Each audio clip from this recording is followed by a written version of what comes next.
not too big.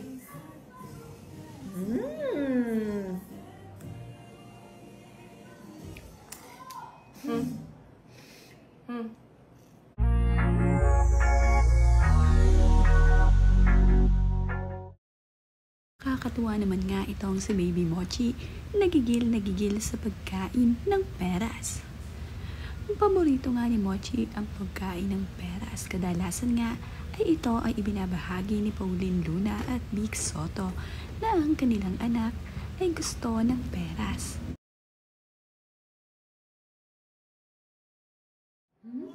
Yummy?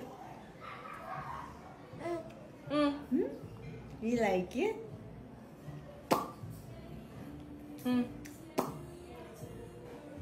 Is it too big? Yummy? Yes! Yum, yum, yum, yum. Yummy like you?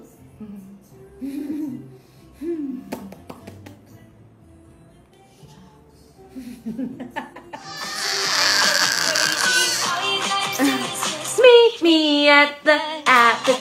Nakakatuwa din ang short video clip na ito na ibinahagi ni Pauline Luna sa kanyang social media na ang kanyang anak na si Mochi ay napapasayaw sa tugtog na kanyang pinapatugtog. Talaga namang napapahilig itong si Mochi sa pagsasayaw at umiindayog ang kanyang katawan. Napapahiyaw pa nga ito na tila ba gusto na nga ring kumanta. Masayahin ang batang ito. Napakabungis-ngis ng anak ni Pauline Luna na bunso. Ito ay labis na kinagigiliwan ngayon sa social media ng mga netizens. Pati nga itong si Ate Tali ay madalas panggigilan ang kanyang little sister. Cute na cute naman kasi ang batang ito. Kaya sino ba naman ang hindi manggigigil sa napaka-cute na batang ito? Kaya naman itong si Ate Tali ay hindi mapigilan na hindi pinipindot at hinahalikan ang kanyang matatambok na mga pisngi.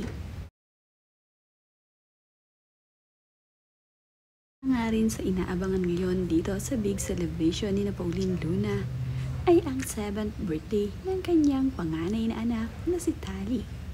Hindi naman nabanggit kung bukas na ba ito gaganapin o di kaya ay sa linggo. Pero ngayong linggo ang ganap ng birthday ni Tali.